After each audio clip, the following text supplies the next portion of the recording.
जय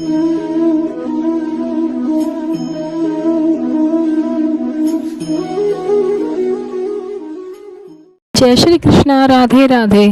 कैसे हो भक्तों आप सब? स्वागत है आप सबका आपके अपने YouTube चैनल सद्गुण सेवा भक्ति में। आइए भक्तों, जानते हैं वर्ष 2022 जेठ मास के शुक्ल पक्ष की निर्जला एकादशी के पूजा विधि के बारे में, व्रत पारण के समय के बारे में और कथा के बारे में। ये सब बातें मैं आप सबके साथ इस वीडियो में शेयर करूंगी। इसके लिए आप सभी वीडियो के अंत तक बने रहिएगा। जेठ माह के शुक्ल पक्ष में पड़ने वाली एकादशी को निर्जला एकादशी के नाम से जाना जाता है। इस दिन भगवान श्री हरि विष्णु और माता लक्ष्मी की पूजा का विशेष महत्व होता है। देखिए भक्तों, ऐसे तो साल में 24 एकादशियां होती हैं और किसी साल में अगर माह अधिक होता है तो 26 एकादशी होती हैं।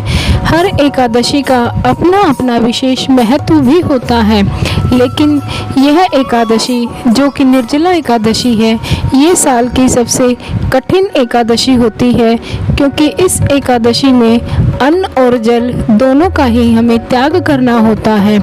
जो भक्त माताएं बहनें जल ग्रहण नहीं करती हैं, उनका व्रत संपूर्ण रूप से भगवान श्री हरि के चरणों में ही समर्पित होता है। लेकिन जो माताएं या बहनें हैं जो बीमार हैं, किसी कारणवश अगर जल के बिना नहीं रह सकती हैं, तो वो ये ना समझे कि हमारा व्रत नहीं लगा है।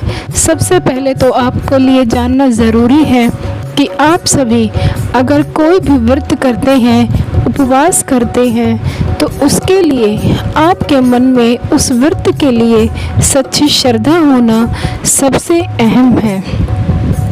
इसीलिए आप सभी कोई भी व्रत या उपवास करते हैं तो उसके लिए आप अपने भाव बिल्कुल ही स्पष्ट रखें, साफ रखें। एकादशी महात्म्य की कथा श्रवण करते हैं। अथ निर्जल एकादशी महात्म्य। श्री भीमसेन बोले, हे पितामह, भ्राता युधिष्ठिर, माता कुंती, द्रौपदी, अर्जुन, नकुल और सहदेव आदि एकादशी के दान व्रत करते हैं और मुझसे एकादशी के दिन अन्न खाने को मना करते हैं। मैं उनसे कहता हूँ कि भाई, भक्ति पूर्वक भगवान की पूजा कर सकता हूँ, परंतु मैं एकादशी के दिन भूखा नहीं रह सकता। इस पर व्यास जी बोले, हे भीमसेन, यदि तुम नरक को बुरा और स्वर्ग को अच्छा समझते हो तो प्रत्येक माह की दोनों एकादशियों को अन्न न खाया करो। इस पर भीमसेन बोले, हे पितामह, मैं आपसे प्रथम कह चुका हूँ कि मैं एक दिन एक समय भी भोजन किए बिना नहीं रह सकता। फिर मेरे लिए पूरे दिन का उपवास करना कठिन है। यदि मैं प्रयत्न करूं तो एक व्रत अवश्य कर सकता हूं। अब आप मुझे कोई एक ऐसा व्रत बतलाएं जिससे मुझे स्वर्ग की प्राप्ति हो। श्री व्यास जी बोले, हे वायुपुत्र, बड़े बड़े ऋषि और महर्षियों ने बहुत से शास्त्र आदि बनाए हैं कि मनुष्य को दोनों पक्षों की एकादशियों का व्रत करना चाहिए। इससे उन्हें स्वर्ग की प्राप्ति होती है। श्री व्यास जी के वचनों को सुनकर भीमसेन नरक में जाने के कारण अत्यंत भयभीत हुए और लता के समान कांपने लगे। वह बोले, हे पितामह, अब मैं क्या करूं? क्योंकि मुझसे व्रत नहीं हो सकता। आप मुझे कोई एक ही व्रत बतलाएं जिससे मेरी मुक्ति हो जाए। इस पर श्री व्यास जी बोले, हे भीमसेन, कृष्ण और मिथुन संक्रांति के मध्य में ज्येष्ठ माह की शुक्ल पक्ष की एकादशी होती है, उसका निर्जला व्रत करना चाहिए। इस एकादशी के व्रत में स्नान और आचमन में जल वर्जित नहीं है, लेकिन आचमन में 3 मासे जल से अधिक नहीं लेना चाहिए। इस आचमन से शरीर की शुद्धि हो जाती है। आचमन में 7 मासे से अधिक जल मद्यपान के समान है। इस दिन भोजन करने से व्रत नष्ट हो जाता है। यदि सूर्योदय से सूर्यास्त तक मनुष्य जलपान ना करे तो उसे 12 एकादशी के फल की प्राप्ति होती है। द्वादशी के दिन सूर्योदय से पहले ही उठना चाहिए और स्नान करके ब्राह्मण को यथा योग्य दान देना चाहिए। इसके पश्चात भूखे ब्राह्मण को भोजन कराना चाहिए। तत्पश्चात स्वयं भोजन करना चाहिए। इसका फल संपूर्ण एकादशियों के फल के बराबर है। हे भीमसेन, स्वयं भगवान ने मुझसे कहा था कि इस एकादशी का पुण्य समस्त तीर्थों और दानों के पुण्य के बराबर है। एक दिन निर्जल रहने से मनुष्य पापों से मुक्त हो जाता है। जो मनुष्य निर्जला एकादशी का व्रत करते हैं उनको मृत्यु के समय भयानक यमदूत नहीं दिखते। उस समय भगवान विष्णु के यमदूत स्वर्ग से आते हैं और उनको पुष्पक विमान पर बिठाकर स्वर्ग ले जाते हैं। अतः संसार में सबसे श्रेष्ठ निर्जला एकादशी का व्रत है। अतः यत्न पूर्वक इस एकादशी का निर्जल व्रत करना चाहिए। उस दिन ओम नमो भगवते वासुदेवाय मंत्र का उच्चारण करना चाहिए। व्यास देव जी के ऐसे वचन सुनकर उसने निर्जला व्रत किया। इसी एकादशी को भीमसेनी या पांडव एकादशी भी कहते हैं। निर्जल व्रत करने से पहले भगवान की पूजा करनी चाहिए और उनसे विनय करना चाहिए कि दूसरे दिन भोजन करूंगा। मैं इस व्रत को श्रद्धा पूर्वक करूंगा, इससे मेरे सब पाप नष्ट हो जाते हैं। इस दिन एक बड़े वस्त्र से ढककर स्वर्ण सहित दान करना चाहिए। जो मनुष्य इस व्रत को दोपहर में स्नान तप आदि करके करते हैं उनको करोड़ फल स्वर्ण के दान का फल मिलता है। जो मनुष्य इस दिन यज्ञ होम आदि करते हैं उसका फल वर्णन भी नहीं हो सकता।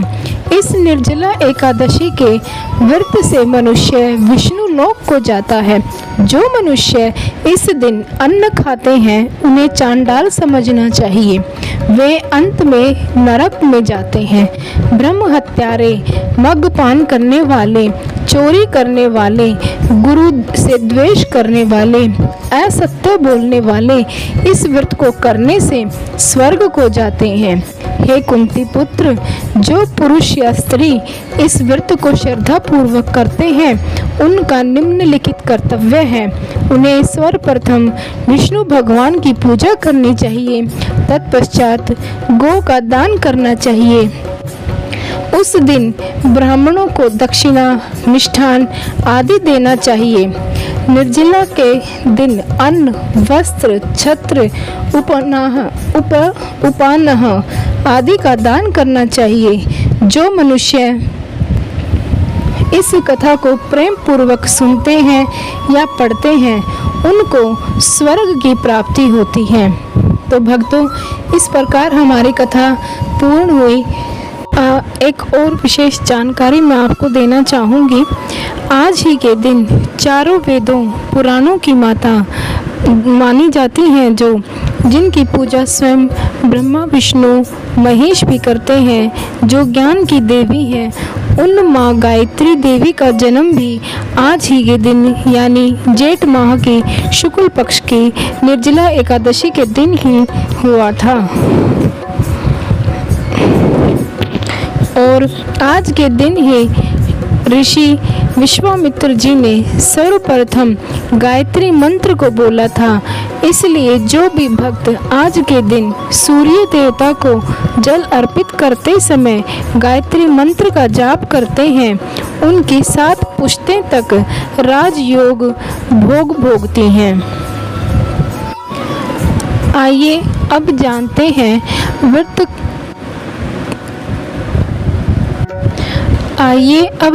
हैं व्रत तिथि और पारण का समय। देखिए भक्तों, इस बार 2 दिन एकादशी का व्रत किया जाएगा, 10 जून और 11 जून को। तो जो भी आपको सही लगे, जिस दिन भी आप करना चाहें व्रत कर सकते हैं। ऐसा नहीं है कि जो भक्त 10 जून को व्रत करेंगे उनका व्रत नहीं लगेगा, या जो 11 जून को करेंगे उनका व्रत नहीं लगेगा। आप किसी भी दिन व्रत कर सकते हैं, लेकिन करें पूरे नियमों के अनुसार ही। जो भक्त 10 जून को व्रत करेंगे उनके लिए व्रत का प्रारंभ होगा, एकादशी व्रत का समय प्रारंभ होगा 10 जून दिन शुक्रवार सुबह 7:27 पर उसके व्रत का प्रारंभ होगा, और जिसकी समाप्ति होगी 11 जून 5:46 पर। और जो भक्त 11 जून को व्रत करेंगे